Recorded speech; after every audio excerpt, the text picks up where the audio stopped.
ஆண்டவராகிய இயேசு கிறிஸ்துவின் விலையேறப்பெற்ற பரிசுத்தமுள்ள நாமத்தில் அன்பின் வாழ்த்துக்கள்.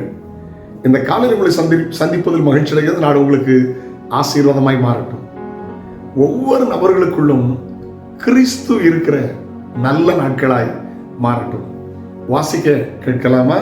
என் சிறு பிள்ளைகளே, கிறிஸ்து உங்களிடத்தில் உருவாகும் அளவும் உங்களுக்காக மறுபடியும் கற்ப வேதனைப்படுகிறேன். நான் கற்ப வேதனைப்படுகிறேன். கலாத்தியர் 4:19. ஆமென். நல்ல கவனிங்க. நிறைய பேருக்கு கிறிஸ்து இருக்கணும், இருந்தா அவருடைய அன்பு இருக்கும். எல்லாருக்குள்ள கிறிஸ்து இருந்தா ஹல்லேலூயா அவருடைய இரக்கம் இருக்கும். ஒரு தேவ மனிதனுடைய புத்தகத்தை வாசித்துக் கொண்டிருந்தேன். 1999 மும்பையில் நடந்த இந்த பீக் ஹவர்ஸ் மாலை நேரத்தில் எலக்ட்ரிக் ட்ரெயினில் நடந்த ஒரு கொடூரமான சம்பவத்தை அவர் சுட்டி காட்டினார். நானும் பல முறை மும்பை பட்டணத்துக்கு ஒளித்து போயிருக்கிறேன். ரயிலில் சாயங்காலத்தில் காலையில் ட்ரைனிங்லாம் ஏற முடியாது. ஒரு மாதிரி ஸ்டேஷனில் பார்த்தீங்கன்னா தாதர் ஜயன் அப்படிப்பட்ட ஸ்டேஷனில் கனடான்னு ஏறுவாங்க.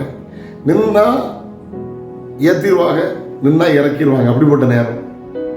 திடீர்னு ஒரு கள்ளன் ஒரு வாலிப பிள்ளை கையிலிருந்த பையை பறிக்கிறார்.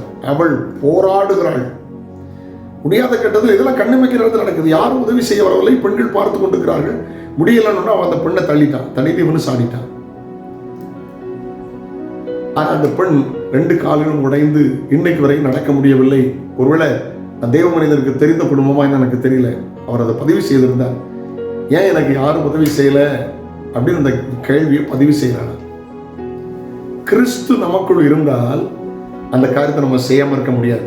காந்தியடிகள் சொன்னார், உங்கள் கிறிஸ்து எனக்கு பிடிக்கும், உங்களில் கிறிஸ்தவர்கள் எனக்கு பிடிக்கவில்லை என்று சொன்னார். ஏன் சொன்னார் தெரியுமா? உங்கள் கிறிஸ்துவை போல உங்கள் கிறிஸ்தவர்கள் இல்லை என்று சொன்னார் மகாத்மா காந்தி.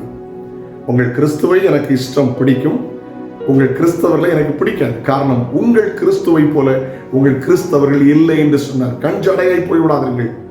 உதவி தேவையானால், ஜெபம் தேவையானால், ஆலோசனை தேவையானால் கட்டாயம் முன்வந்து செய்யுங்கள். ஹல்லேலூயா. இரக்கம் உள்ளவர்கள் பாக்கியவான்கள். ஆமென். கஞ்சாடையா போயிடாதுங்க. கண்ட சகோதரத்தில் அன்பு கூறாவிட்டால் காணாத தேவனிடத்தில் எப்படி அன்பு கூறுவீர்கள்? நமக்குள் கிறிஸ்து இருக்க வேண்டும். கிறிஸ்து பிளஸ் அவன், கிறிஸ்து பிளஸ் அவள். ஹல்லேலூயா. கிறிஸ்துவில் இருந்த சிந்தையே உங்களிலும் இருக்க கடவுது. ஜெபிக்கலாமா? தகப்பனே, கிறிஸ்துவில் இருந்த அந்த சிந்தை, தாழ்மை, பொறுமை, சகிப்புத்தன்மை விட்டு கொடுக்கிற அந்த எண்ணத்தோடு வாழ கிருபைதான். நன்மை கிருபை பிள்ளைகளை தொடரட்டும். இயேசு கிறிஸ்துவின் நாமத்தில் ஜெபம் கேளும் ஜீவனுள்ள பிதாவே. ஆமென். ஆமென். God bless you. Have a nice day.